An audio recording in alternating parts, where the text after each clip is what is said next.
أعوذ بالله من الشيطان الرجيم. بسم الله الرحمن الرحيم.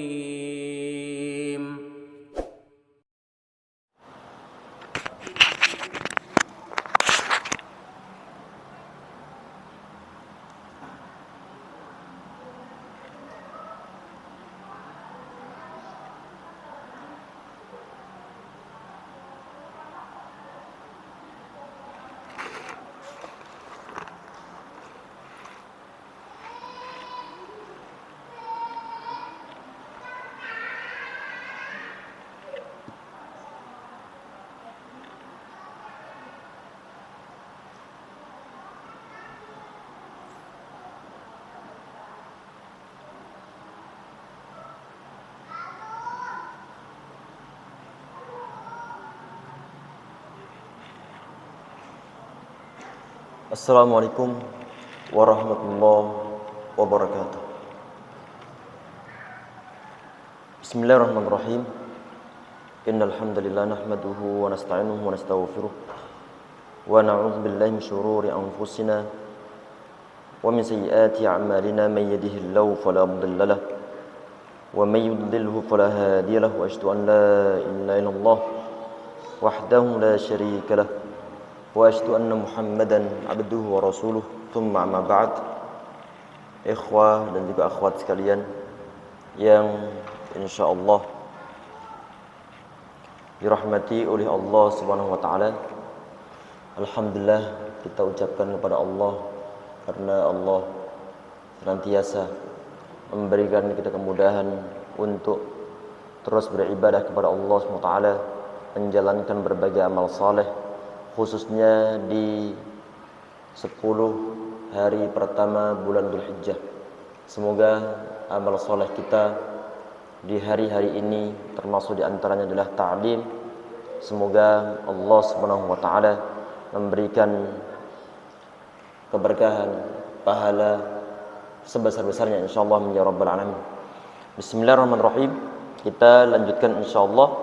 Ini pembahasan ataupun masih pembahasan tentang masalah kurban, dan ini adalah pertemuan kita yang kedua, dan kita harapkan bahwa pertemuan kedua ini adalah bisa menyelesaikan pembahasan tentang kurban insyaallah. Bismillahirrahmanirrahim. Tema yang belum kita bahas ataupun mungkin sebagiannya telah kita bahas itu adalah untuk tema pertama tentang masalah apakah bagi orang yang berkorban disunnahkan untuk menyaksikan hewan korban yang mau disembelih. Rata-rata ulama mereka itu mensunnahkan ataupun menganjurkan bagi orang yang mau berkorban untuk menyaksikan hewan yang mau disembelih, hewan korbannya yang mau disembelih.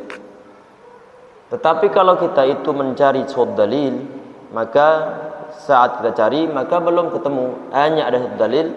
Cuma kata sebagian di antara ulama, hadisnya adalah hadis yang lemah, yang mana Nabi Muhammad SAW beliau mengatakan, ya Fatimah, qumi ila udhiyatiki fashhidiha. Wahai Fatimah, engkau datanglah atau berdirilah untuk menyaksikan hewan korbanmu. Nabi Muhammad beliau menyuruh untuk menyaksikannya.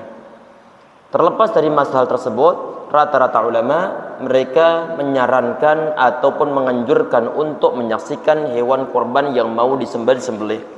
Kemudian tema ataupun judul ataupun subjudul yang perlu untuk kita bahas pula adalah apakah hewan korban yang mau ataupun yang boleh untuk dijadikan sebagai hewan korban itu hanya khusus untuk hewan korban yang jantan saja. Kita sampaikan di sini, ini menukilkan perkataan dari Al-Imam Nawawi rahimahullah. Beliau menyatakan di dalam kitab Al-Majmu', fa syaratul mujzi'i fil udhiyati ay yakuna min an'am wa hiya al-ibilu wal baqaru wal ghanam. Kata beliau bahwa syarat hewan yang bisa untuk mencukupi dijadikan sebagai suatu hewan kurban itu adalah dari hewan ternak yang berupa unta, kemudian sapi, kemudian al-ghanam. Kemudian di akhir paragrafnya beliau mengatakan wa sawa'un az-zakar wal untha min jami'i dzalika. Baik itu adalah dari hewan jantan ataupun yang betina. Wala khilafi syai'in hadza indana. Tidak ada suatu perbedaan dari kalangan para ulama dalam mazhab al-Imam Asy-Syafi'i rahimahullah tentang kebolehan menggunakan hewan korban baik jantan ataupun betina. Tentunya lebih utama adalah jantan, karena itu memang yang dilaksanakan ataupun yang digunakan oleh Nabi Muhammad SAW untuk dijadikan sebagai suatu pilihan dalam menyembelih hewan korban beliau. Tetapi kalau ditanya apakah seandainya menggunakan hewan yang berupa betina apakah diperbolehkan, maka jawabannya adalah diperbolehkan. Yang saya nukilkan pula ini dari Mawsu'ah Fiqhiyah Al-Kuwaitiyah, bahkan ini adalah muttafaq ataupun kesepakatan dari semua ulama mazhab tentang masalah apa? Tentang masalah yuzi'u min kulli dzalika dzukur wal unsa. Jadi hewan korban itu mencukupi baik yang jantan ataupun betina. Tetapi tadi itu yang kembali lagi bahwa yang lebih utama adalah yang jantan. Kemudian di poin berikutnya adalah apakah diperbolehkan al-udhiyatu ataupun naqlul udhiyah ila kharijil bilad? Apakah diperbolehkan memindah ataupun mengirimkan hewan korban ke daerah yang lainnya? Ini nukilkan pendapat di antara pendapat. Ini adalah dalam mazhab al-Imam Asy-Syafi'i rahimahullah, termasuk pula dalam mazhab al-Hambali, kemudian juga mazhab Malik rahimahullah. Kata mereka, yajuzu naqluha li aqalla min masafatil qasri. Diperbolehkan untuk mengirimkan, untuk memindahkan hewan korban itu adalah dalam area tidak lebih dari area masafatul qasri. Berarti tidak melebihi 80 kilo. Ini adalah istihad dalam ketiga mazhab tersebut. Cuma ada sebagian di antara mazhab, termasuk dalam mazhab Imam Asy-Syafi'i rahimahullah. Ini yang dinukilkan dari pendapat Imam Al-Isnawi rahimahullah, as-sahihul jawazu fa'iluhu atau fa'lamhu afwan. Jadi diperbolehkan untuk memindahkan. Ini adalah termasuk dalam mazhab Asy-Syafi'i. Diperbolehkan memindahkan hewan korban ke area ataupun daerah yang lainnya. Ini pun termasuk dituliskan dalam kitab Kifayatul Akhyar, Kita nukilkan pula di sini ada pendapat dari ulama-ulama mu'asirin, ulama-ulama kontemporer saat ini, termasuk Syembas, termasuk Musaimin rahimahullah ajma'in, tentang masalah apa? Tentang masalah kebolehan untuk mengirimkan hewan korban ke daerah yang lainnya, tetapi dengan catatan bahwa daerah tersebut memang memerlukan hewan korban itu sendiri, ataupun mungkin sangat sedikit orang yang berkorban di sana. Baik. Nanti kalau ada pertanyaan bisa disampaikan insyaallah, dan pertanyaan yang kemarin sempat disampaikan di ruang di situ bisa diulang lagi nanti biar teman-teman yang lain bisa untuk mengambil faedah insyaallah. Kemudian ini dibahas pula adalah tentang masalah jagal. Nabi Muhammad SAW itu beliau perintah terhadap sahabat Ali radhiyallahu anhu untuk mengurus penyembelian ataupun pengurusan hewan korban beliau yang berupa seekor unta atau beberapa ekor unta.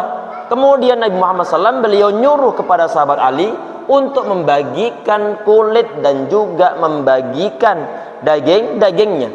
Wa amarani alla u'tiyal jazzara minha syai'a.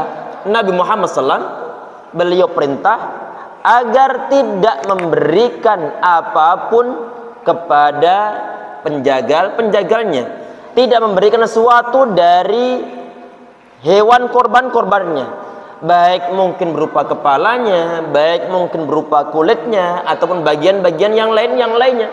Terus bagaimana? Nahnu nu'ti min indina kata beliau, kami memberikan dari diri kami sendiri. Ini kata para ulama adalah diberikan upah tersendiri yang bukan diambilkan dari hewan korbannya. Kalau misalnya ditanya, Ustadz, ini kami sudah mengalokasikan dana karena memang ada dana admin ataupun mungkin dana penyembelian ataupun penjagalan. Sekian ratus ribu untuk per orang yang mau berkorban. Mungkin untuk kambing mungkin 150 ribu, untuk sapi mungkin 1 juta misalkan saja. Berarti ini ada upah yang memang sudah disediakan untuk penjagalnya. Tayyib. Ini upah, inilah yang nanti yang diberikan terhadap penjagalnya. Kalau misalnya Ustaz, ini kami sudah memberikan upahnya. Cuman saja berhubung dia kan seorang muslim, seorang muslim, sehingga kami itu berinisiatif untuk memberikan daging tambahan. Tetapi di sini bukan atas nama upah, tetapi adalah atas nama orang ini sebagai seorang muslim yang dia berhak untuk mendapatkan suatu daging kurban, misalkan saja mungkin atas nama hadiah. Kalau seandainya mungkin dia orang miskin, maka atas nama mungkin atas nama sedekah. Apakah diperbolehkan ataukah tidak? Ini pun ada perbedaan pendapat dari kalangan para ulama. Ada sebagian di antara ulama termasuk Syekh Abdul Muhsin Al-Abbad. Ini ayah dari Syekh Abdul Razak Al-Badr. Beliau di antara ulama yang mengizinkan ataupun yang mengambil suatu pendapat bahwa di saat daging korban tersebut diberikan kepada penjagal tetapi bukan atas nama upahnya, maka diperbolehkan. Tadi ini pun termasuk di antara pendapat yang diambil oleh Syekh Utsaimin rahimahullah di saat beliau menjawab sebagian di antara pertanyaan. Kata beliau jawabannya, wa amma i'ta'ul jazzari ujratahu minha fala yajuz. Kata beliau bahwa memberikan upah kepada seorang penjagal yang diambilkan dari minha ataupun dari hewan korbannya fala yajuz, maka tidak diperbolehkan. Wa amma i'ta'u hadiyatan minha fala ba'sa bihi. Adapun memberikan hewan korban tersebut atas nama hadiah fala ba'sa bihi, maka enggak jadi masalah. Berarti nanti kalau misalnya selama ini sebagian di antara kaum muslimin yang mana mereka ataupun mungkin dari sisi penjagalnya langsung merasa bahwa mungkin bagian kepala ataupun mungkin bagian kulitnya langsung dia ambil atas nama upah, maka perlu untuk dijelaskan. Tidak ada hak bagi mereka untuk mengambilnya secara langsung atas nama upahnya, karena dia sudah diberikan upah berupa duit. Terus bagaimana kalau seandainya mau diberikan? Maka nanti perlu untuk dijelaskan, tapi nanti antum berhak untuk mendapatkan, tetapi bukan atas nama upah, tetapi adalah atas nama ini hadiah ataupun mungkin sedekah. Kalau seandainya jazarnya ataupun mungkin penjagalnya dia adalah sebagai orang fakir miskin, maka diberikan atas nama sedekah.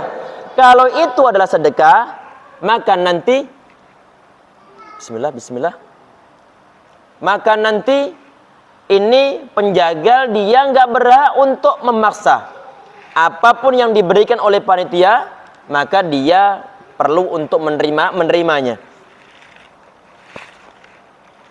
Allah jibarik. Batanya apa sih? Bismillah. Tayyib. Ini ekonya kegedean enggak? Jelas suaranya? Jelas, alhamdulillah. Jadi kalau penjagal ataupun jazarnya dia langsung meminta upah dari hewan korbannya, maka perlu untuk dijelaskan bagaimanakah duduk perkara secara syariahnya. Kemudian di poin berikutnya, apakah diperbolehkan untuk menjual kulit hewan kurban? Ini yang sering terjadi ataupun sering dipertanyakan, yaitu apakah boleh misalnya orang yang berkorban dia itu mau menjual sebagian di antara bagian hewan korbannya, mungkin kulitnya ataupun yang lainnya. Maka di sini perlu dijelaskan bahwa bagi orang yang berkorban sama sekali dia itu tidak diperbolehkan untuk menjual apapun juga dari hewan korban-korbannya. Sebagian di antara hadis ini dihasan oleh Syekh Al-Albani rahimahullah, Nabi Muhammad beliau mengatakan, "Man ba'a jilda udhiyatihi fala udhiyata lahu." Barang siapa yang menjual kulit hewan korbannya, maka tidak ada korban bagi dia. Karena kenapa? Karena dia itu telah mengeluarkan biaya untuk Allah Subhanahu wa taala dalam rangka berkorban. Bagaimana mungkin kemudian dia duitkan, kemudian dia ambil duitnya kembali? Sehingga ini tidak diperbolehkan. Terus kemudian nanti untuk kulitnya diapakan? Ini afdalnya kulitnya nanti serah ke panitia. Kemudian panitianya dia itu nanti yang mau menghadiahkan kepada siapa saja yang mau untuk menerimanya, menerimanya. Bisa saja nanti diserahkan ke mungkin yayasan, panti asuhan, mungkin sekitar 10 ataupun mungkin 20 kulit hewan korban. Terus nanti kalau bagi mereka mau menjualnya bagaimana? Perhatikan, yang dilarang untuk menjual itu adalah pemilik hewan korbannya. Sedangkan bagi orang yang telah menerima pemberian, baik berupa daging hewan korban, baik berupa kulitnya, baik berupa kepalanya, kalau itu adalah sudah diberikan kepada si fulan yang dia itu bukan miliknya dia sendiri, maka dia berhak untuk menjualnya. Ini yang difatwakan termasuk di antara lajnah ad-daimah lil ifta, yaitu lajnah fatwa Arab Saudi. Mereka mengatakan innamal ladzi yumna'u min bai'ihi ataupun yumna'u min bai'ihi wal mudahhi faqat. Yang dilarang untuk menjual tadi itu adalah orang yang berkorban saja. Berarti kalau misalnya ini kulit ataupun daging misalnya sudah diberikan kepada satu orang fakir miskin. Setiap fakir miskin dia menerima 1 kilo daging. Misalkan saja. Ini berhubung fakir miskin, dia ini aslinya dia pengen makan daging kurban tersebut. Cuman qadarullah ternyata berasnya dia nggak ada. Sehingga bagaimana? Sehingga dia terpaksa menjualnya. Maka bagaimana hukumnya? Hukumnya diperbolehkan karena memang ini daging telah dihadiahkan ataupun disedekahkan terhadap orang lain. Untuk orang lain tersebut mau mengapakan silakan, termasuk diantaranya adalah menjualnya. Berarti diperbolehkan. Tadi itu kalau panitia misalnya memberikan ini daripada nanti ini numpuk sampai beberapa hari akhirnya busuk, nggak ada yang manfaatkan, dan juga kalau diberikan ke individu muslim pun kadang-kadang mereka bingung mau mengapakan ini. Kulitnya mau diapakan. Kalau di kampung kan mereka semua dimakan nih. Yang halal akan dimakan, termasuk diantaranya adalah kulitnya. Dengan cara dikerok ataupun mungkin disiram air panas kemudian baru dikerok. Dengan cara-cara yang mereka ketahui.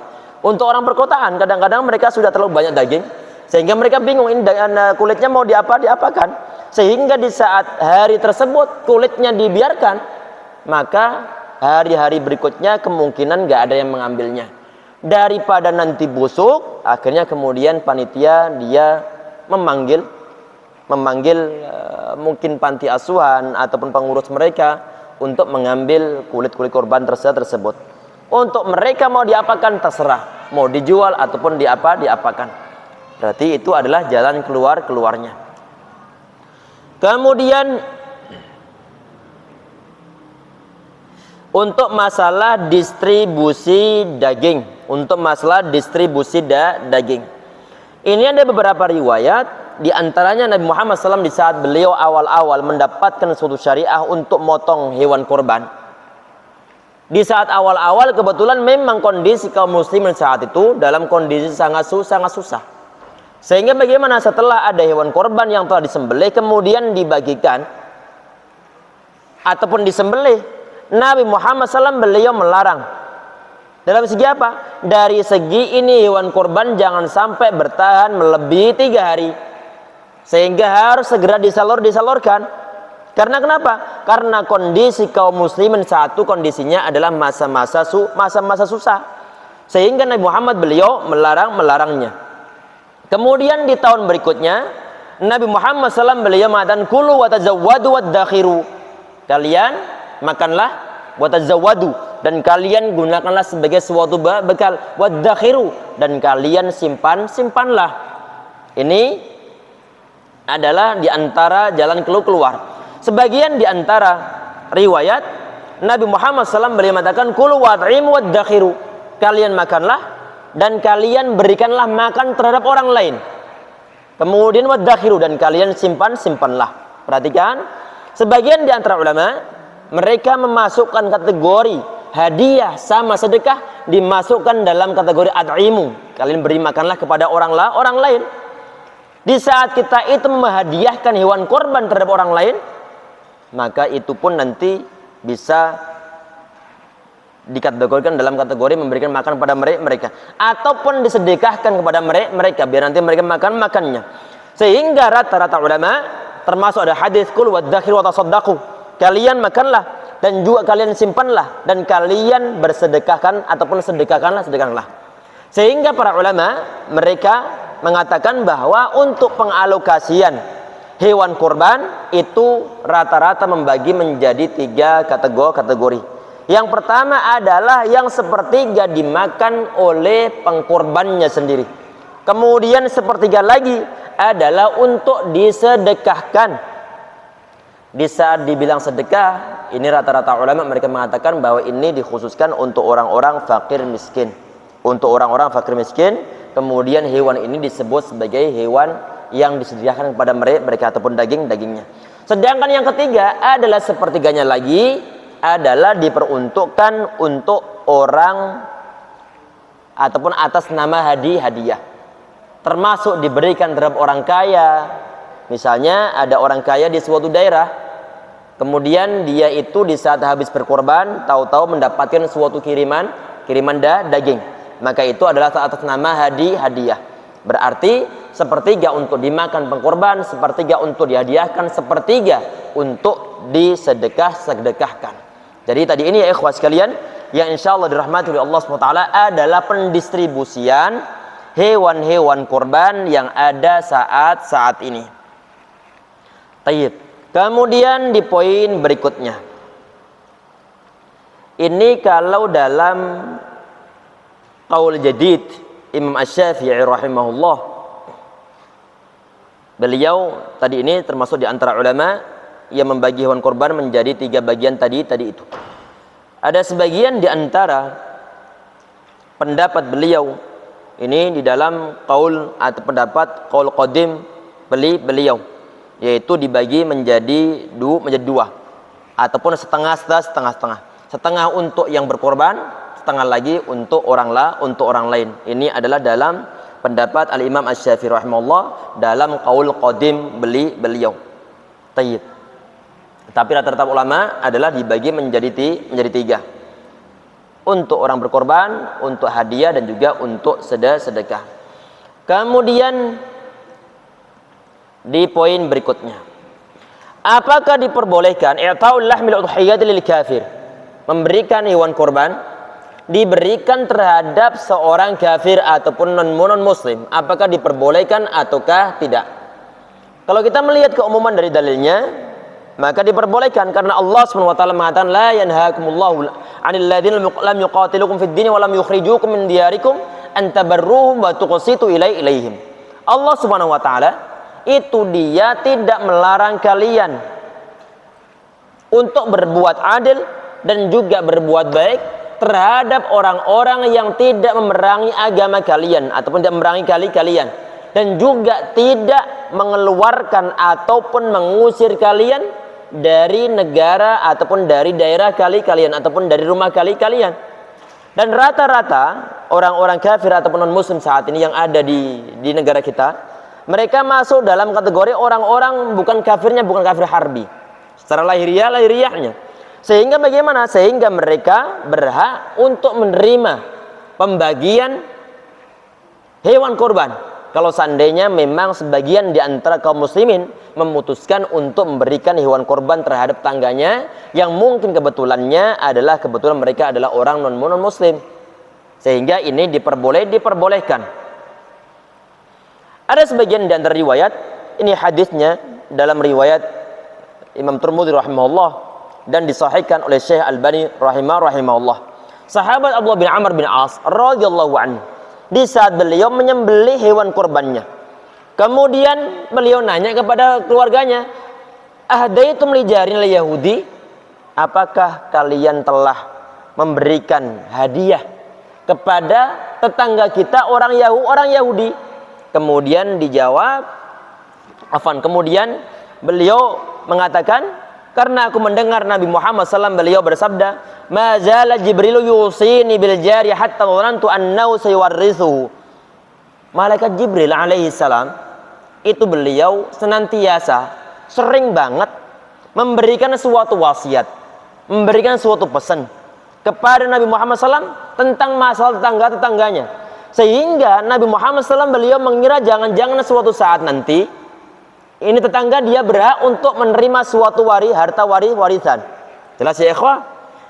Ini kemudian diambil kesimpulan oleh sahabat Abdullah bin Amr bin As radhiyallahu anhu bahwa mereka pun berhak untuk menerima hewan kurban kalau seandainya mau memberikan kepada mereka, walaupun toh ini bukan sesuatu yang wajib. Pertanyaannya tadi itu adalah apakah boleh kalau seandainya hewan kurban sebagiannya diberikan kepada orang kafir?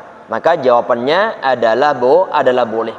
Ini juga pendapat dari rata-rata para ulama. Di antara dalil yang mereka gunakan itu adalah sahabiyah yang bernama Asma binti Abi Bakar As-Siddiq radhiyallahu anha. Beliau minta izin kepada Nabi Muhammad SAW, nanya kepada Nabi Muhammad SAW tentang masalah apa? Tentang masalah ibundanya yang masih kafir. Kafir. Apakah boleh untuk diberikan suatu harta? Maka jawabannya adalah boleh. Adalah boleh. Sebagian dan riwayat yang datang ke Madinah saat itu adalah ibundanya yang ingin mengunjungi Asma binti Abu Bakar As-Siddiq radhiyallahu anha. Intinya bahwa hewan kurban boleh untuk diberikan terhadap orang non-muslim.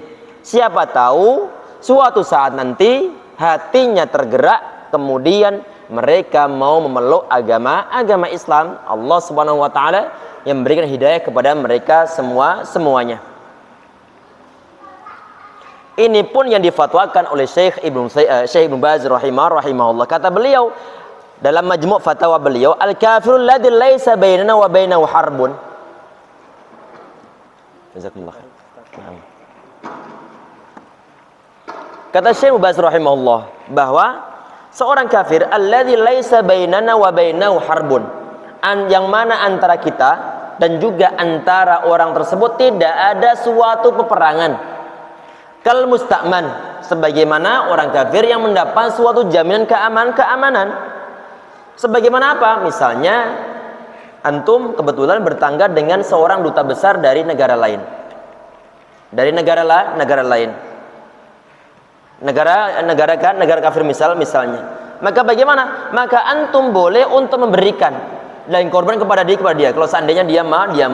Awil muahid, ataupun orang kafir muahid, artinya ada suatu perjanjian antara negara Islam sama negara kafir untuk tidak saling berperang di masa-masa tertentu, termasuk dalam masa-masa sulh Hudaybiyah, masa-masa perjanjian Hudaybiyah. Maka di masa-masa tersebut maka hewan kurban bisa di-share kepada mereka. Kemudian di antara pertanyaan yang mungkin muncul itu adalah masalah akikah dan juga masalah kurban. Yang mau dahulukan itu yang mana? Apa akikahnya atau kurbannya? Ataupun mungkin juga kadang-kadang ada suatu pertanyaan, apakah bisa kalau seandainya akikah ini sekalian nanti diniatkan untuk berkorban? Perhatikan, ini pendapat yang pertama adalah pendapat dalam mazhab Syafi'i, termasuk pendapat dalam ulama-ulama mazhab Maliki, termasuk ini yang dipilih oleh Syekh Ibnu Utsaimin rahimahullah. Apa itu? La tujzi'ul udhiyatu illa aqiqah. Udhiyah ataupun korban itu tidak mencukupi sekalian digunakan untuk akikah. Karena kenapa? Karena masing-masing ada peruntukannya, masing-masing ada syariahnya. Sehingga bagaimana? Sehingga untuk pendapat yang pertama ini tidak diperbolehkan akikah ataupun udhiyah ataupun korban sekalian diniatkan untuk akikah. Tadi itu adalah alasannya. Sedangkan pendapat yang kedua, ini adalah pendapat dalam mazhab Imam Ahmad ibn Hanbal rahimahullah. Kata beliau, ini adalah diperbolehkan. Tetapi para ulama yang memperbolehkan ataupun mengambil suatu pendapat bahwa berkorban bisa sekalian diniatkan untuk akikah, mereka itu menganjurkan kalau seandainya ada uang lebih, maka afdalnya adalah sendiri. Dan itu adalah yang paling utama. Biar nanti juga kita tidak dipusingkan dengan masalah apakah boleh berkorban sekalian diniatkan dengan akikah. Kemudian termasuk di antara pertanyaan yang mungkin kadang-kadang muncul adalah tentang masalah apakah hukumnya boleh berkorban atas nama orang yang telah meninggal. Di sini para ulama membagi pembahasan menjadi 3 pembahasan. Apa itu? Yang pertama adalah masalah kalau misalnya orang yang meninggal tersebut sebelumnya telah berwasiat, misalnya orang tua, dia memberikan suatu wasiat pada anak-anaknya. Nah, ini keadaan ayah sudah sangat lemah dan kemungkinan juga nggak menjumpai masa-masa berkorban. Kalau seandainya usiaku nggak menjumpai masa korban, kan ada uang ini nanti tabungan sekitar mungkin 5 juta, sekitar 5 juta.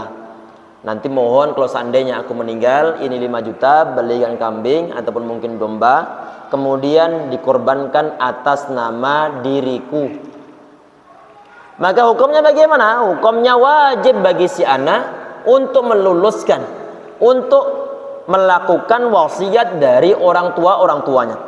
Semua wasiat yang mengandung suatu ketaatan, wajib hukumnya untuk diluluskan, wajib hukumnya untuk dilaksanakan. Termasuk dalam hal korban. Misalnya orang tua dia bilang, "Nak, ada tanah di tempat fulan. Kalau dijual mungkin dapatlah kalau seandainya itu 100 juta. Mohon nanti sebagiannya dibelikan kambing ataupun sapi untuk berkorban atas nama diriku ataupun untuk barang-barang dengan kalian." Maka dalam keadaan begini wajib hukumnya bagi ahli waris untuk menuruti kemauan orang tuanya. Itu adalah yang pertama. Kemudian yang kedua adalah ini tidak ada mewasiati sama sekali. Tetapi bagaimana? Tetapi adalah kemauan dari orang yang berkorban. Misalnya dia pengen menerapkan sebagaimana kesunahan Nabi Muhammad SAW. Di saat beliau nyembelih hewan korbannya, beliau mengatakan bahwa itu hewan korban beliau dan juga wa min ali Muhammad, dan juga dari keluarga Muhammad SAW. Sehingga kalau misalnya dibilang bahwa beliau berkorban untuk diri beliau sendiri dan juga keluarga beliau, pertanyaannya begini, apakah orang yang dianggap sebagai keluarga itu hanya khusus untuk orang-orang yang hidup saja, ataukah juga orang-orang yang telah meninggal dari ayah kita misalnya? Apakah mereka masih keluarga? Mereka masih keluarga? Misalnya ayah kita yang meninggal, apakah masih keluarga? Masih keluarga. Berarti bagaimana? Berarti di saat misalnya orang yang berkorban tersebut nyembelih sapi, nyembelih kambing, nyembelih domba, kemudian dia meniatkan bahwa ini domba adalah untuk korbanku dan juga korban dari keluargaku. Berarti keluarga kita yang telah meninggal pun mendapatkan pahala berkorban. Untuk poin pertama sama poin yang kedua ini semua ulama sepakat tentang kebolehannya. Bahkan untuk yang kedua tadi ini adalah itu yang dilakukan Nabi Muhammad SAW. Kemudian yang ketiga di sini adalah wasiat nggak ada. Meniatkan berkorban untuk diri dia dan juga keluarganya juga nggak dilakukan. Tetapi tahu-tahu ujuk-ujuk tiba-tiba dia langsung niat, ini korban kambing ini saya beli, nanti niatnya adalah untuk berkorban atas nama ibu saya yang telah meninggal sebelumnya. Ini yang ada perbedaan pendapat dari kalangan para ulama. Yang memperbolehkan adalah termasuk al-imam dalam mazhab al-imam Ahmad bin Hanbal rahimahullah. Sedangkan dalam masalah ini, dalam mazhab al-imam Syafi'i rahimahullah, beliau di antara ulama yang tidak mengambil pendapat tentang kebolehan untuk berkorban atas nama si mayit yang telah meninggal tanpa ada unsur wasiat ataupun tanpa ada unsur pesan sebelumnya. Berarti dalam mazhab Syafi'i yang resmi itu adalah kalau misalnya ada orang dia membeli kambing kemudian dia niatkan ini adalah korban untuk si mayit yang telah meninggal ataupun ayah yang telah meninggal, maka dalam mazhab Syafi'i ini tidak diperbolehkan dan pahalanya nggak sampai. Ustadz, ini kok yang saat ini sebagian di antara kaum muslimin yang katanya bermadzhab Syafi'i mereka berkorban atas nama si mayit, mereka yang ikut siapa? Allahu a'lam. Kemungkinan kalau seandainya ada pendapat dari ulama madzhab Syafi'i yang lain mungkin mungkin ada, tetapi rata-rata ulama dalam madzhab Syafi'i qaul mu'tamad dalam madzhab mereka adalah tidak memperbolehkannya. Ataupun mungkin kaum muslimin saat ini yang mereka itu berkorban atas nama si mayit secara khusus, itu mereka pindah mazhab untuk sementara ikut pendapat dari Imam Ahmad bin Hanbal rahimahullah. Tayyib. Sekedar pertimbangan ya ikhwah. Sekedar pertimbangan. Terlepas dari masalah apakah ada ulama yang memperbolehkan atau mengambil pendapat tentang kebolehan untuk berkorban atas nama si mayit ataukah tidak ada. Terlepas dari masalah perbedaan pendapat tersebut, Nabi Muhammad SAW, keluarga beliau yang meninggal sebelum beliau cukup banyak. Putra putri beliau rata-rata meninggal sebelum beliau meninggal. Hanya Fatimah radhiyallahu anha yang meninggalnya selang 6 bulan setelah Nabi Muhammad beliau meninggal. Sedangkan putra-putri beliau yang lain, Abdullah, Ibrahim, termasuk Zainab, termasuk Ummu Kulthum, termasuk Ruqayyah, meninggalnya semua sebelum Nabi Muhammad SAW. Tetapi tidak ada satu riwayat pun dalam pengetahuan anak. Dan ini disebut oleh para ulama. Tidak ada satu riwayat yang menyebutkan Nabi Muhammad SAW beliau berkorban atas nama putri-putri beliau yang telah meninggal sebelumnya. Dan juga Khadijah radhiyallahu anha meninggal sebelum Nabi Muhammad dan beliau meninggal. Nabi Muhammad beliau juga tidak menyembelih hewan korban atas nama Khadijah. Dan juga di antara paman beliau yang sangat beliau cintai yaitu Hamzah, termasuk paman beliau yang sangat beliau cintai, meninggal sebelum beliau di masa pertempuran Uhud.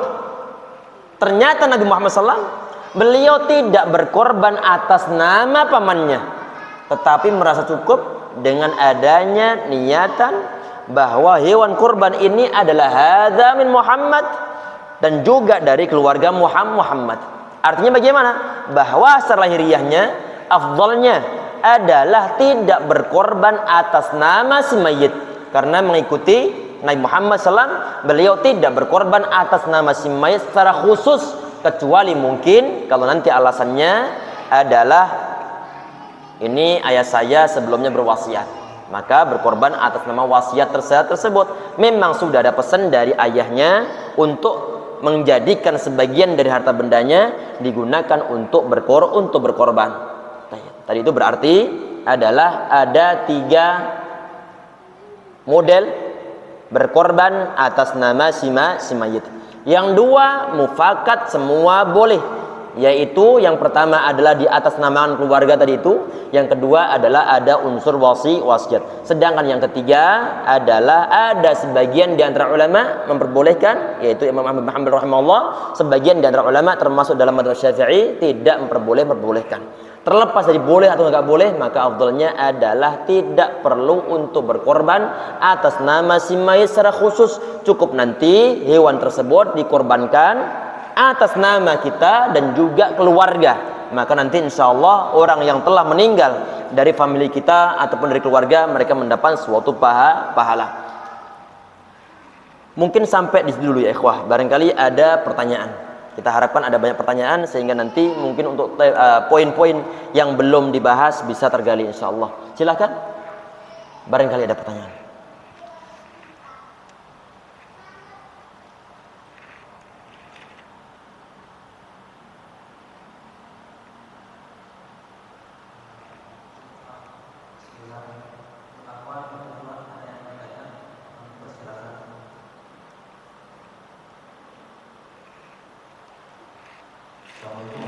Waalaikumsalam warahmatullahi wabarakatuh.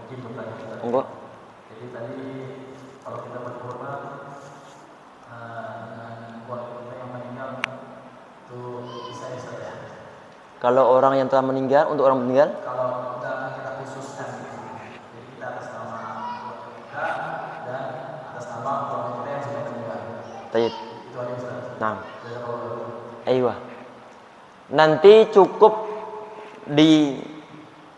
disampaikan bahwa itu adalah untuk keluarganya dan juga untuk dirinya dan juga untuk keluarganya. Maka secara otomatis walaupun toh tidak disebutkan untuk keluarga yang telah meninggal, mereka akan tetap mendapatkan suatu pahalanya. Jalan insyaallah ya. Berarti tanpa perlu untuk disebutkan secara khusus dengan menyebutkan misalnya ini adalah keluarga untuk diriku, untuk korban keluargaku, baik yang meninggal ataupun yang telah yang masih hidup. Ini suatu hal yang mungkin yang simpel saja insyaallah. Jadi afdalnya adalah cukup nanti sebutkan bahwa ini adalah untuk keluarga. Tentunya yang sudah meninggal pun mereka masuk dalam kategori keluarga. Selain insyaallah ya. Intinya diperbolehkan. Diperbolehkan. Untuk poin tadi itu berkorban untuk dirinya dan juga untuk keluarganya. Termasuk diantaranya adalah atas nama nanti si mayit. Karena memang mereka juga termasuk di antara keluarga. Jelas? Ada yang lain? Monggo.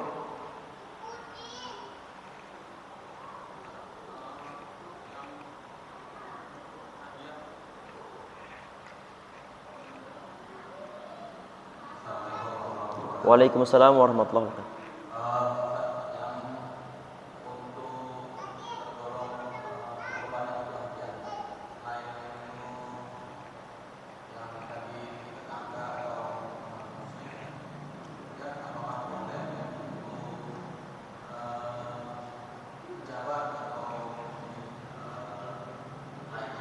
Taib.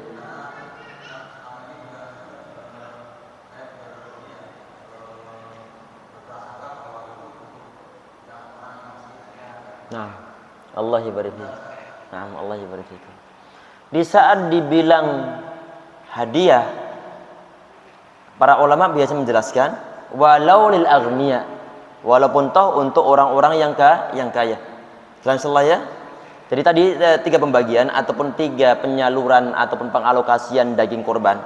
Tadi kan 3. Ada yang untuk diri pengkorban, yang kedua untuk orang atau untuk disedekahkan. Ini kata para ulama adalah untuk orang-orang fakir miskin. Sedangkan yang hadiah ini bersifat global, ini untuk semua orang kalau kita perhatikan. Baik yang muslim ataupun yang kafir. Baik yang kaya ataupun yang miskin. Jelas insyaallah ya. Sehingga para ulama menyebutkan bahwa untuk alokasi yang berupa hadiah ini walau lil aghniya, walaupun toh untuk orang kaya. Enggak jadi masalah dan tetap sah hukum hewan korbannya dan telah tersalurkan ke penyaluran yang diperbolehkan dalam syariah. Berarti untuk penyaluran hewan korban yang hanya dikhususkan untuk orang fakir miskin ini tidak ada dasarnya yang Anda ketahuin ya. Justru yang diperbolehkan adalah dibagi menjadi 3 bagian tadi itu. Walaupun toh kalau seandainya misalnya begini, orang yang berkorban dia nggak mau mengambil bagiannya, dan orang kaya pun mereka nggak mau untuk menerima hadiah, nggak mau menerima dagingku dari korban. Sehingga bagaimana? Sehingga semua kambing ataupun semua daging dialokasikan untuk orang-orang fakir miskin. Maka nggak jadi masalah. Jelas ya? Cuman saja kalau seandainya mau diberikan ke orang kaya, kemudian ada pemikiran jangan-jangan nggak boleh, maka jawabannya adalah boleh. Di saat mau diberikan kepada seorang pejabat, kemudian jangan-jangan nggak boleh, maka jawabannya adalah boleh. Jelas ya Allah ya?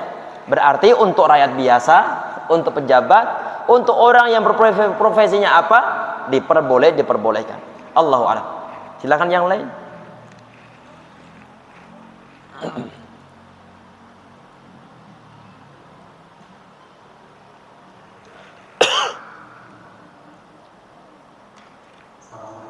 Assalamualaikum warahmatullahi wabarakatuh.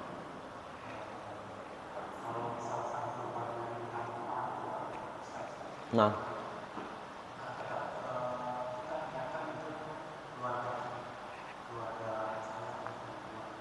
Iya. Nah.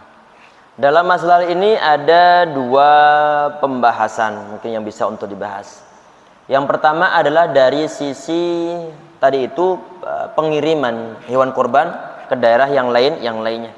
Berarti pembahasannya adalah tadi itu sebagian di antara ulama memperbolehkan, tetapi dalam mazhab Syafi'i tadi itu adalah dalam batasan tidak boleh di luar masafatul qasri, di luar batas yang diperbolehkan untuk mengqasar salat, berarti masih di bawah 80 kilo.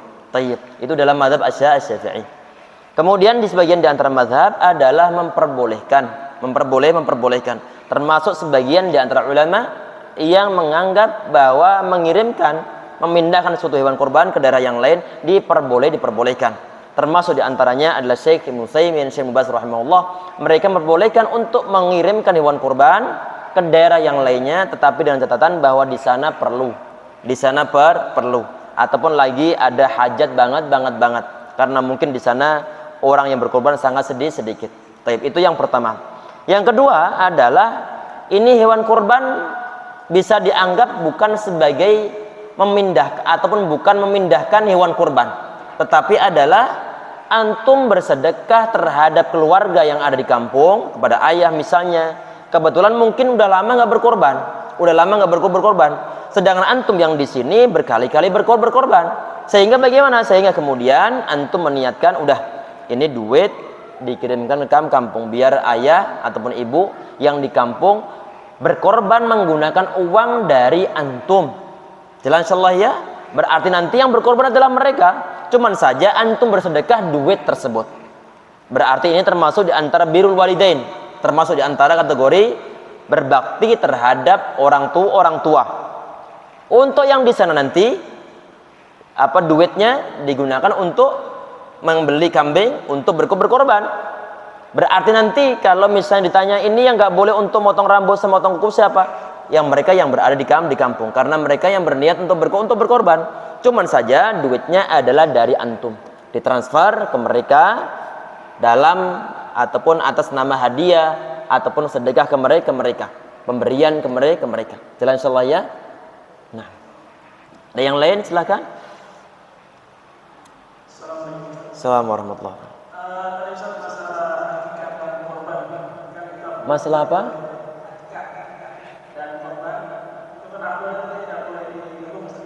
Iya.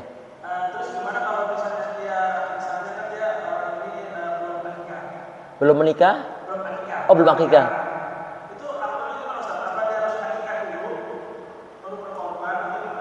Nah, bismillahirrahmanirrahim. Ada dua poin di sini. Yang pertama, paling enggak ya dua poin. Yang pertama adalah bagaimanakah hukumnya orang mengakikain diri mereka sendiri karena mereka belum diakikain semenjak mereka sebagai kecil. Sehingga saat dewasa kemudian dia mengakikain diri mereka sendiri-sendiri.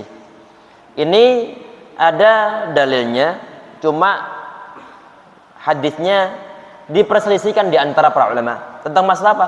Nabi Muhammad SAW di antara yang menganggap sahih ataupun hasan adalah Syekh Al-Albani rahimahullah. Nabi Muhammad SAW dalam hadisnya itu beliau aqqa nafsahu, Beliau mengakikahi diri beliau sendiri. Ba'dal bi'tsah, setelah beliau diangkat sebagai seorang nabi ataupun sebagai seorang rasul. Karena memang Nabi Muhammad SAW semenjak kecil belum ada agama Islam, belum ada agama Islam karena beliau belum diutus sebagai seorang rasul. Sehingga setelah beliau itu diangkat sebagai rasul, beliau itu mengakikahi diri beliau sendiri-sendiri. Tayyib. Berarti kalau misalnya ada sebagian di antara orang saat ini, kemudian dia mungkin kebetulan semasa kecilnya belum pernah diakikahin oleh orang tuanya karena beberapa faktor. Di antaranya apa? Di antaranya karena orang tua belum mengetahui tentang hukum-hukumnya, ataupun belum ada kajian-kajian, mengingat bahwa zaman tersebut, zaman-zaman dahulu adalah zaman-zaman yang memang penuh dengan kejahilan karena jarang ada dakwah di zaman-zaman tersebut. Sehingga bagaimana? Sehingga setelah kita lahir tidak ada akikah sama sekali, nggak ada akikah. Kemudian antum saat ini duit ada, kemudian berinisiatif untuk mengakikahi diri antum sendiri, mengakikahi diri antum sendiri, biar nanti orang tua juga mendapatkan pahalanya. Misalnya saja, maka berdasarkan riwayat tersebut itu hukumnya adalah boleh. Hukumnya adalah boleh. Kemudian yang kedua adalah tentang, kalau yang anak tangkap dari pertanyaan antum adalah apakah yang perlu dahulukan mengakikahi diri sendiri ataukah kurban, gitu ya. Yang pertama adalah yang afdal adalah sendiri-sendiri. Kalau duit berarti kurban 1 kambing, akikah 2 kambing. Karena antum laki-laki. Kalau seandainya mungkin Ustadz untuk sepertinya untuk masa-masa semacam ini susah untuk membeli sampai 3 ekor kambing. Kan perlu 3 ekor kambing, ya enggak? 1 untuk korban, 2 untuk akikah, karena kita adalah seorang laki-laki. Kalau seandainya susah, sebagian di antara ulama menganjurkan untuk ngikut pendapat sebagian di antara ulama yang istinya istirak. Akikah boleh digabung dengan sekalian untuk udhiyah ataupun berkorban. Tapi tadi itu adalah pendapat dari Imam Ahmad bin Hanbal rahimahullah. Jelas ya? Kalau seandainya memang keadaan ekonomi sangat susah untuk beli 3 ekor kambing, apalagi untuk 1 kambing adalah susahnya bukan main. Sehingga bagaimana? Ya sudah. Berarti selama belum ada kesempatan, akhirnya kemudian sebagian di antara orang udah untuk sementara ini anak ikut pendapat dari Imam Ahmad bin Hanbal rahimahullah yang mengatakan bahwa ini berhubung adalah sama-sama targetnya adalah sama untuk di-share. Akhirnya bagaimana? Akhirnya dia meniatkan korban sekalian untuk akikah diri dia sendiri. Jelas ya? Tapi tadi itu pendapat dari Imam Ahmad bin Hanbal, pendapat dari Imam Malik, termasuk Asy-Syafi'i, termasuk yang diambil oleh Syekh Muslim rahimahullah, tidak mencukupi, maka perlu didahulukan. Maka yang dahulukan mana? Setelah lahiriahnya adalah yang korbannya terlebih dahulu. Allahu a'lam. Yang dahulukan adalah korbannya terlebih dahulu. Kalau seandainya ada tabrakan kepentingan, apakah yang dahulukan adalah korban ataukah akikah? Setelah lahiriahnya adalah korban terlebih dahulu. Karena untuk korban itu dibebankan untuk individu. Sedangkan yang tadi itu yang untuk akikah adalah bukan kewajiban kita dan juga bukan disyariatkan untuk kita, tapi adalah yang melakukan adalah orang tua. Jelas insyaallah ya. Sedang korban adalah kalau seandainya disunahkan maka untuk kita. Kalau seandainya diwajibkan maka diwajibkan untuk kita. Sedang untuk akikah aslinya bukan kewajiban diri kita, tapi adalah kewajiban dari orang tua kita. Jelas? Sehingga yang Anda ketahuin adalah yang dahulukan adalah kurban daripada akikah. Allahu a'lam. Ada yang lain? Kecuali mungkin begini keadaannya.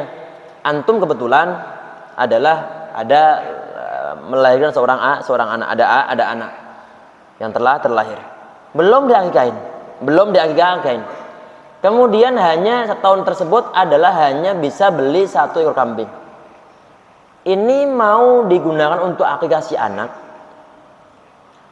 Duitnya duit antum nih sebagai orang tua.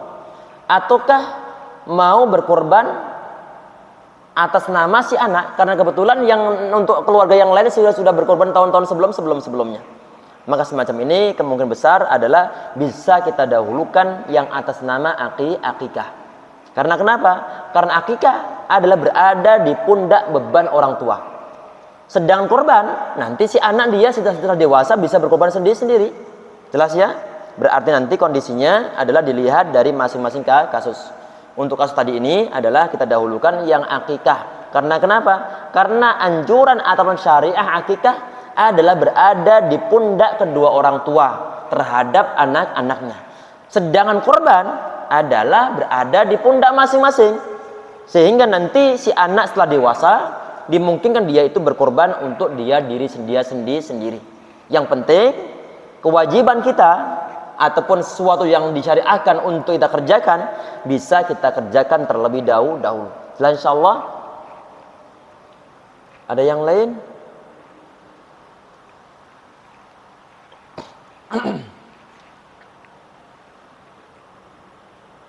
Nggak ada? Ya.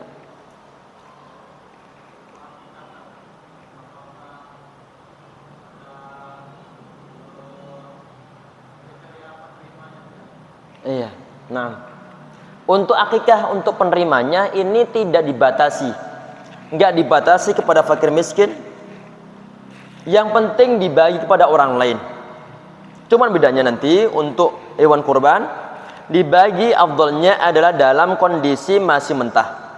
Sedangkan untuk akikah pembagiannya adalah dalam kondisi sudah matang. Berarti sudah siap untuk makan. Mau diberi kepada tetangga monggo, mau diberi kepada orang kaya monggo. Ini bersifat umum. Bersifat umum. Yang jelas bahwa ini akikah adalah untuk mengakikahi si anak, karena setiap anak yang terlahir adalah murtahin bi aqiqatihi. Nanti dia ditergadaikan dengan akikah-akikahnya. Sehingga sebagian di antara ulama mengatakan bahwa orang tua yang berharap mendapatkan syafaat dari anaknya adalah di antara syaratnya adalah ini si anak dia harus sudah diakikahi oleh orang tua terlebih dahulu. Ada sebagian di antara fatwa yang mengarah ke arah sana. Karena ini si anak karena tergadaikan sehingga perlu untuk ditebus oleh orang tua dengan adanya akikah. Tadi ini pertanyaannya adalah apakah ada pembatasan untuk mau didistribusikan kemana, bagaimana? Maka jawabannya yang Anda ketahui tidak ada pengalokasian secara khusus. Berarti semua orang berhak untuk menerima hewan ataupun daging dari akikah atau makanan akikah. Jelas insyaallah ya. Ada yang lain? Kalau nggak ada kita bahas yang kemarin pertanyaan di dalam Kemarin ada yang bertanya tentang masalah perusahaan yang kadang-kadang sebagian di antara mereka memberikan satu ekor sapi diberikan kepada DKM untuk dikorbankan. Maka begini, baik nanti yang diniatkan untuk berkorban ataupun sekedar untuk dihadiahkan saja, maka halal dagingnya. Kemudian ini berhubung, apakah nanti bisa dianggap sebagai suatu korban? Kalau secara langsung diberikan kepada DKM dari perusahaan, diberikan kepada DKM, maka ini nggak bisa dibilang sebagai hewan kurban, karena harus dispesifikasi ini atas nama siapa. Berarti bagaimana? Berarti kalau misalnya perusahaan ini bisa untuk dilobi, untuk dijelaskan, maka afdalnya sapi ini nanti diatasnamakan sebagian di antara kaum muslimin yang berjumlah 7 orang untuk satu ekor sapi. Ataupun mungkin bagian DKM-nya dia membuat suatu inisiatif apa itu, nanti bagi jamaah yang dia itu jamaah yang teladan, yang rajin ke masjid, maka nanti satu nama akan muncul ke atas nama sapi-sapi ini. Berarti perlu untuk nyeleksi di antara para jamaah ataupun mungkin dibuat sistem undian. 7 nama jamaah yang rajin ke masjid. Nama-nama ditulis kemudian dikeluarkan dalam undian. Cuman 7 orang saja. Jelas insyaallah ya. Berarti bagaimana? Berarti hewan kurban tersebut hadiah dari pihak perusahaan dalam rangka promosi perusahaan mereka sampai ke masjid diatasnamakan 7 orang. 7 orang ini nanti dia mendapatkan suatu pahala berkorban. Apakah kira-kira perusahaan akan mau? Kemungkinan besar perusahaan akan mau. Karena kenapa? Akan tetap ketahuan bahwa ini hewan-hewan adalah dari perusahaan si fulan. Jelas ya? Sehingga nggak merugikan mereka. Hewan korban tersalurkan ataupun sapi tersalurkan. Kemudian dari sisi yang nanganin pun mereka ada kemungkinan mendapatkan jatah. Karena kenapa? Karena atas nama 7 orang tersebut. Tayyib. Berarti perlu untuk dikondisikan. Termasuk diantaranya adalah kalau misalnya setiap perusahaan, ada perusahaan yang mereka berkorban di perusahaan mereka, nggak disalurkan ke masjid. Maka caranya tadi itu sama. Dengan cara bagaimana? Memanfaatkan kesempatan ini untuk menyemangati para karyawan biar mereka rajin untuk bekerja. Karena di awal tahun nanti karyawan-karyawan, staf-staf yang teladan mendapatkan jatah untuk namanya berkorban. Misalnya satu tahun, per tahun itu ada 2 ekor sapi, berarti ada 14 orang karyawan. Dipilihlah 14 orang karyawan yang rajin bekerja, yang teladan. Sehingga ini bisa untuk menyemangati para karyawan biar dia menjadi karyawan pilihan, dan perusahaan pun dia mengambil manfaat dari sisi kebersamaan, dari sisi menyemangati bekerja untuk semua karyawannya. Kalau sekedar kemudian satu perusahaan tanpa diatasnamakan 7 orang langsung dibilang bahwa ini adalah korban dari perusahaan si fulan, maka tidak dianggap sebagai hewan kurban. Apakah hal hukum hukum dagingnya? Halal hukumnya halalan thayyibah. Cuma untuk berharap mendapat pahala berkorban, nggak mendapatkan. Begitupun ini berlaku untuk sekolah-sekolah yang mana mereka itu patungan. Kemudian dibilang bahwa ini hewan adalah atas nama sekolahnya, maka ini tidak bisa dianggap sebagai hewan kurban. Cuman ini adalah sekadar latihan berkorban.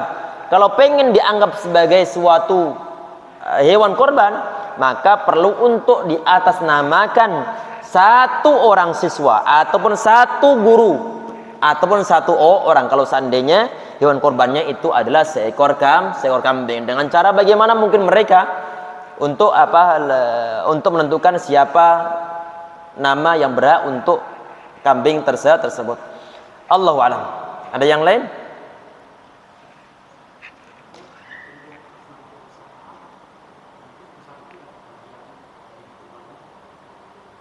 Kalau perusahaan mau dikasih ke siapa?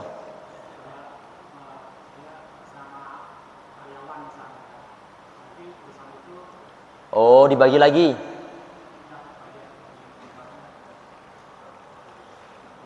Maka nanti tergantung dari 7 orang tadi itu. Kan sudah di atas namakan 7 orang nih. 7 orang yang untuk berkorban sapi dari perusahaan tadi itu. Kemudian kalau dari 7 orang tersebut dia bilang, ya udah deh, berhubung kan ini 1/7 dari sapi, itu kan untuk atas nama satu orang. Akhirnya 1/7-nya dibagi menjadi 3 lagi. 1/3 untuk dihadiahkan, 1/3 untuk dimakan, 1/3 untuk disedekahkan. Berarti ada potensi yang 1/3 dari 1/7 sapi diberikan kepada karyawan-karyawan di perusahaan tersebut. Dimungkinkan. Jelas ya? Tapi perlu untuk dijelaskan masalah alokasi tadi itu. 1 ekor sapi adalah untuk 7 orang. Berarti masing-masing orang dia jatahnya adalah 1/7. Yang 1/7 ini berarti dianggap sebagaimana 1 ekor kambing. Kalau 1 ekor kambing otomatis pengalokasiannya adalah dibagi 3. 1/3 untuk yang berkorban, 1/3 untuk yang disedekahkan, 1/3 untuk dihadiahkan. Berarti nanti bisa diambilkan dari hadiah ataupun sedekah dari 1/7-nya tadi itu. Jelas? Allahu a'lam. Berarti dimungkinkan.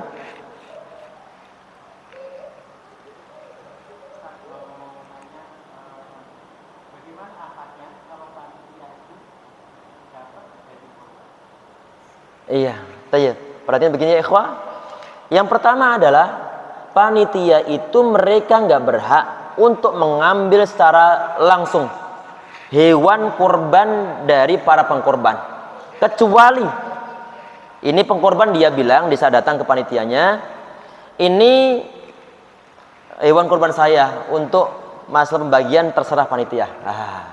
Itu nanti yang bisa diotak-atik panitia ini, diotak-atik panitia.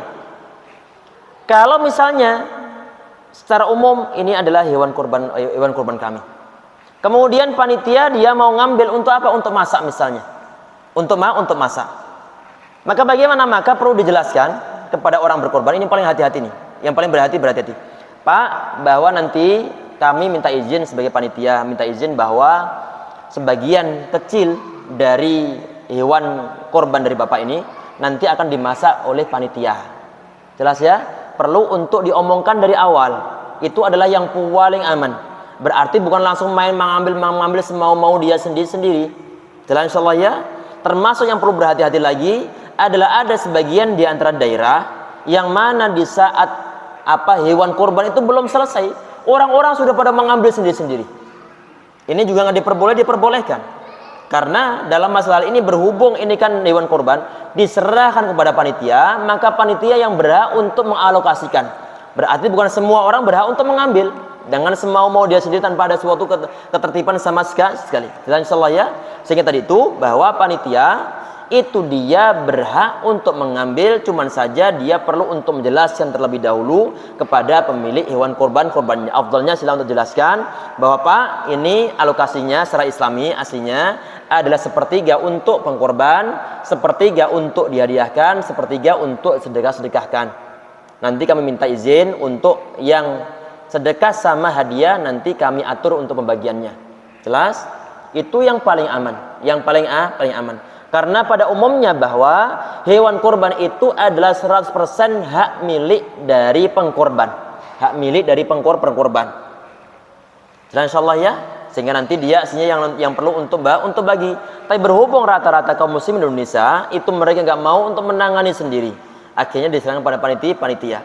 Biar nanti panitia aman secara akhiratnya adalah dia perlu untuk jelaskan bahwa ini nanti sebagian di antara daging akan dimasak oleh panitia. Sebagiannya dan sebagian nanti akan dibagikan kepada orang-orang yang berhak. Jelas insyaallah ya. Allahu a'lam. Ada yang lain?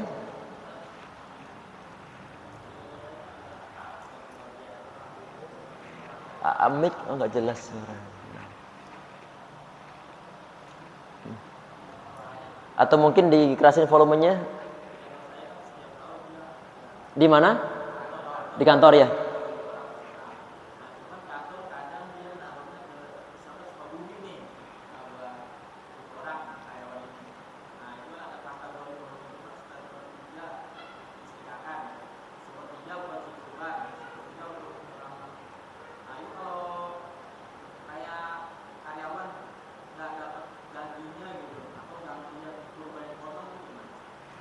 Ini karyawan namanya muncul di situ. Iya. Muncul namanya. Iya. Adi, Agus, tapi dialokasikan di Sukabumi.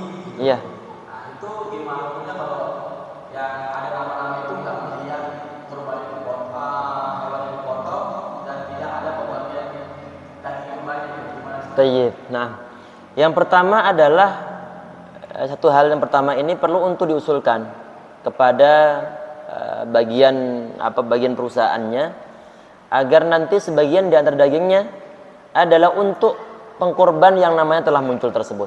Jelas ya? Untuk pengkorban yang namanya telah muncul tersebut. Kalau seandainya memungkinkan. Kalau seandainya memungkinkan. Kalau seandainya memungkinkan dan itu adalah milik perusahaan dan karyawan nggak bisa untuk ngotot. Kalau ngotot nanti jangan-jangan malah namanya nggak muncul nanti. Ya udah akhirnya dia ikhlaskan aja. Itu nanti urusan lain. Kemudian yang kedua adalah tentang masalah melihat hewan korban yang mau disembelih. Para ulama tadi itu yang kita sampaikan, hadisnya aslinya ada, cuma hadisnya adalah hadis yang lemah tadi itu. Nabi Muhammad SAW beliau perintah pada Fatimah radhiyallahu anha untuk fashhidiha, untuk menyaksikan hewan korbannya. Jelas ya? Ini hadisnya adalah hadis yang lemah. Cuman saja rata-rata ulama menganjurkan untuk menyaksikan hewan korbannya. Menyaksikan hewan korbannya karena itu dalam rangka ibadah. Afdalnya adalah sekalian dia yang nanganin untuk nyembelih karena dia dalam rangka ibadah. Kalau seandainya nyembelih nggak bisa ataupun dia wakilkan, maka masa untuk sekedar menyaksikan aja nggak mau. Padahal adalah ibadah dia. Sehingga rata-rata ulama menganjurkan untuk melihatnya. Berhubung perusahaannya mungkin di Jakarta, sedangkan hewan kurbannya ada di Sukabumi, apakah ada alternatif? Ada, live streaming. Ulama-ulama kontemporer mereka menganjurkan kalau seandainya terpaksa mungkin karena suatu pertimbangan yang lain, hewan kurban dikirim ke daerah yang lainnya, maka untuk mendapatkan suatu pahala nyaksikan hewan kurbannya atau menyaksikan penyembeliannya adalah dengan cara live streaming. Secara live berarti menggunakan mungkin YouTube, di sana nyembelih, antum menyaksikan dari jarak jauh, kan sama-sama menyaksikan, berarti sudah cukup mewakili. Jelas insyaallah ya. Allahu a'lam. Ada yang lain?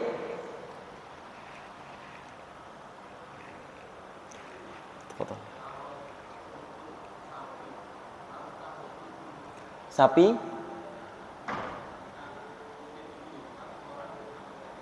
Iya.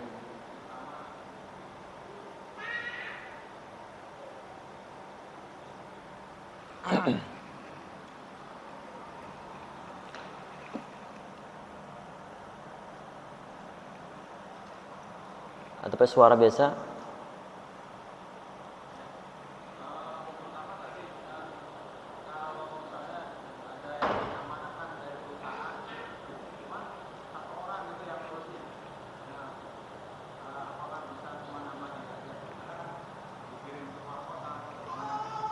Naam. Iya. Perhatikan bahwa sapi aslinya adalah cukup atau mencukupi 7 orang. Kurang dari 7 orang boleh. Cuma lebih dari 7 orang nggak boleh. Kalau tadi itu orang yang dia dipasrahin untuk untuk bagi ataupun untuk menyalurkan hewan yang mau dikorbankan di seluruh daerah, itu asli dari perusahaan, kemudian mau di atas namakan 1 orang saja, maka nanti perlu untuk terus terang kepada perusahaan bahwa ini nanti korbannya saya atas namakan diri saya pribadi. Jelas ya?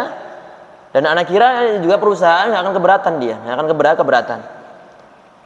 Berarti bukan langsung disalurkan di atas namakan 1 orang tanpa ada izin dari perusahaannya. Karena perusahaan dia memilih hewan tersebut.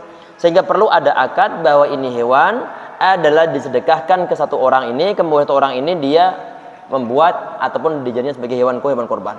Jelas insyaallah. Allahu a'lam. Ada yang lain? Assalamualaikum warahmatullahi wabarakatuh.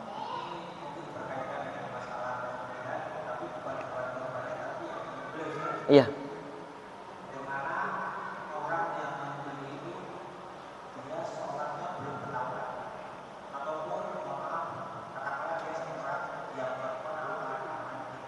Nah, Allah yabarik fiik. Yang pertama adalah kita cari terlebih dahulu yang paling afdal, yang paling afdal. Kalau misalnya orang Islam sama orang kafir, kita dulu kita bandingkan 2 hal ini. Islam sama kafir. Maka yang dahulukan adalah yang Islamnya. Kalau seandainya Islam ini orangnya dia nggak bisa nyembelih, yang bisa nyembelih adalah orang kafir, maka bagaimana halal hukumnya penyembelihan dia? Ya, kafirnya mungkin dia adalah ahli kitab, dari Yahudi ataupun dari Nasrani. Jelas insyaallah ya. Tetapi syaratnya di sini adalah dia perlu menyebutkan nama Allah Subhanahu wa taala. Yang Nasrani nggak boleh menyebutkan nama Yesus ataupun nama siapa? Nama Kristus atau yang lain. Jelas ya? Harus menyebutkan nama Allah Subhanahu wa taala di saat nyembelih. Karena memang untuk ta'amukum hillul lahum, makanan kalian halal bagi mereka dan makan mereka halal bagi kalian. Dan Nabi Muhammad SAW beliau pernah memakan daging kambing yang dihadiahkan oleh seorang wanita Yahudi. Yahudi. Padahal belum diketahui ini apakah ini si wanita dia nyembelihnya dan menyebutkan nama Allah atau tidak. Jelas ya? Nabi Muhammad SAW beliau keracunan. Otomatis beliau menerima daging yang diberikan oleh wanita Yahudi. Jelas? Hadisnya adalah hadis yang sahih. Sehingga diambil kesimpulan berdasarkan ayat tadi itu, berdasarkan hadis ini, bahwa sembelian orang kafir itu pun boleh untuk dimakan, asalkan dia nyebutkan nama Allah Subhanahu wa taala, yaitu dari kalangan orang ahli kitab. Jelas insyaallah ya. Kalau misalnya ini orang kafir, ada orang Islam dia nggak bisa untuk nyembelih, maka sila untuk menggunakan orang Yahudi ataupun Nasrani. Tetapi kalau seandainya orang Islam ada dan dia bisa menyembelih, maka yang afdal adalah orang Islamnya. Jelas? Taib. Itu perbandingan antara orang Islam sama orang ahli kitab atau orang kafir. Sekarang orang Islam sendiri dibagi menjadi beberapa macam model-modelnya. Ada yang diantara dari kalangan mereka tidak pernah datang ke masjid. Kelihatan sholat memang, cuma dia sholat Jumat doang. Sedangkan ada orang Islam yang lainnya dia rajin ke masjid. Maka yang duluan yang mana? Yang rajin ke masjid. Jelas? Kita mikir yang afdaliyahnya. Begitupun antara misalnya seorang Islam ini amalannya aneh-aneh. Yang satunya, Masya Allah, dia megang sunnah. Maka yang duluan yang mana? Yang ini orang yang sunnah. Jelas insyaallah ya. Kalau seandainya ada yang lain, udah terpaksa menggunakan ini. Tapi tadi itu dalam rangka kita mikir afdaliyahnya. Jelas insyaallah ya. Allahu a'lam. Kalau dibilang mungkin pelaku bid'ah, berarti dia masih orang Islam. Kalau orang kafir masih diperbolehkan, apalagi dia jelas-jelas Islam. Jelas? Cuma tadi itu kita perbandingkan adalah dalam rangka untuk mencari yang afdalnya yang mana. Afdalnya yang mana. Allahu a'lam. Ada yang lain?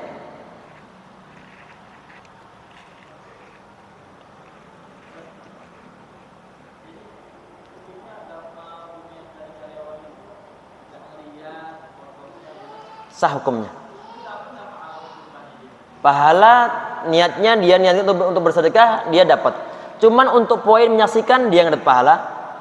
Poin untuk dapat untuk makan sebagiannya dia nggak dapat. Dapat pahala berkorban secara umumnya. Nah, karena dia yang berniat untuk berkorban. Jelas? Nah, ada yang lain? Kalau nggak ada, Ana teringat pertanyaan kemarin di kantor, masih satu pertanyaan lagi tentang hadiah dari gereja. Kemarin siapa nanya kemarin? Nggak ada orangnya?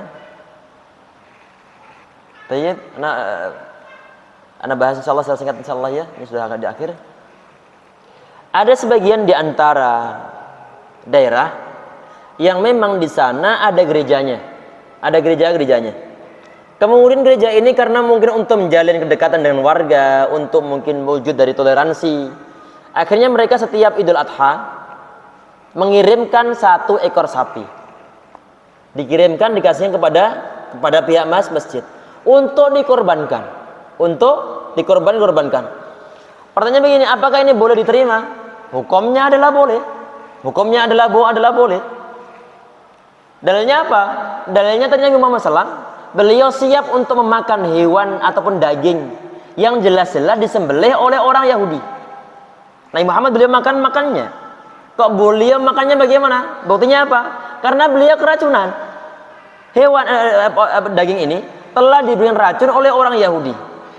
Racun bisa merasuk ke dalam tubuh kalau memang dimakan. Nabi Muhammad realitanya beliau keracunan. Sehingga kesimpulannya bagaimana? Nabi Muhammad beliau makan daging tersebut. Yang nyembelih siapa? Yang nyembelih siapa? Orang Yahudi. Sedangkan yang tadi itu yang sapi yang dari gereja diberikan hidup-hidup. Yang nyembelih siapa? Pihak masjidnya. Berarti lebih halal lagi. Sehingga terima saja. Kalau memang membawa suatu kemanfaatan. Gak ada unsur mungkin nanti dibilang bahwa ini orang Islam, ini orangnya hina-hina ini. Selalu menerima pemberian dari kami. Kalau hal tersebut tidak ada, lebih baik diterima. Terus nanti masuk ke hewan kurban ataukah tidak, maka perlu diakalin tadi itu. Ini diatasnamakan 7 orang. 7 orang. Biar nanti jamaah nggak ribet siapa yang berhak, maka perlu untuk diundi atas nama 7 orang. Dan insya Allah pihak gereja pun mereka nggak akan keberatan. Jelas ya? Pihak gereja mereka berhasil untuk nyalurkan hewannya. Kemudian sampai ke pihak masjidnya bisa diatasnamakan 7 orang. dan masing-masing mendapatkan pahala berkorban. Ataupun nanti di model begini, dari pihak gereja diterima, langsung diatasnamakan 7 orang yang dikenal oleh pihak gereja tersebut. Jelas ya? Itu pun sangat halal hukumnya. Berarti nanti dari pihak gereja ke 7 orang atas nama hadiah, kemudian 7 orang ini mengorbankan sapinya. Jelas? Allahu a'lam. Ada yang lain mungkin?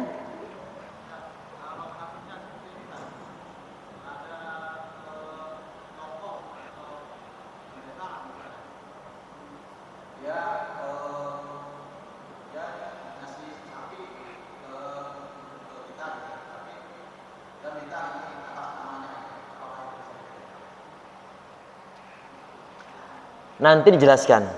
Begini, Pak, kalau menurut keyakinan kami, Bapak nggak mendapatkan pahala. Tapi Bapak sendiri, menurut keyakinan Bapak kan nggak berharap mendapatkan pengakuan pahala dari kami kan ya. Tapi Bapak punya keyakinan sendiri bahwa ini nanti bernilai pahala dari Bapak, itu terserah Bapak. Tapi ini kami terima, terima. Apakah boleh? Ya, sangat diperbolehkan, diperbolehkan. Ya. Walaupun toh bukan atas nama kurban, berarti nanti ini sapi disembelih, kemudian dagingnya dibagi secara halal. Jelas?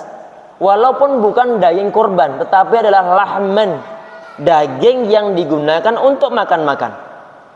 Apa halal hukumnya? Sangat halal. Tadi itu kembali dalil-dalilnya. Yang nyembelih siapa nanti ini? Yang nyembelih adalah pihak DKM, bukan dari pendetanya. Kalau yang nyembelih pendeta, maka perlu untuk diingatkan, harus menyebutkan nama Allah. Jangan nyebut nama Allah, aku sembelih. Bukan nyebut nama Yesus ataupun mungkin Tuhan yang lainnya. Jelas ya? Allahu a'lam.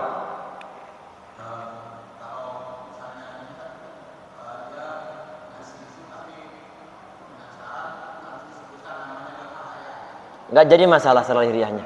Nah, nggak jadi masalah. Dagingnya tetap halal. Tapi afdhalnya tadi itu adalah yang nyembelih adalah pihak masjidnya.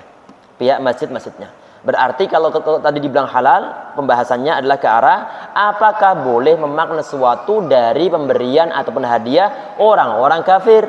Jawabannya adalah boleh. Nabi Muhammad kadang-kadang beliau mengasihi tetangga beliau yang Yahudi, dan beliau juga kadang-kadang menerima pemberian dari orang Yahudi.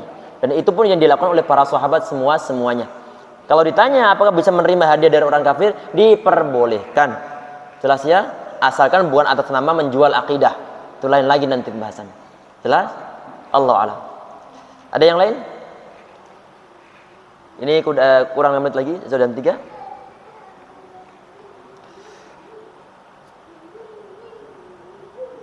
Semoga sudah tercakup semua ini.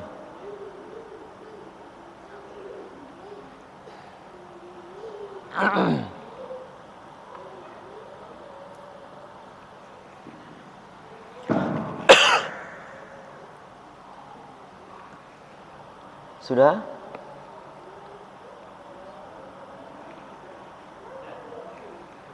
Cukup insyaallah ya, alhamdulillah. Semoga bermanfaat, menambah wawasan kita semua, dan semua kebaikan-kebaikan sunnah bisa diterapkan insyaallah dalam praktek berkorban tahun ini, dan semoga kita semua, antum semua dimudahkan untuk berkorban ataupun berkorban lagi insyaallah. Amin ya rabbal alamin.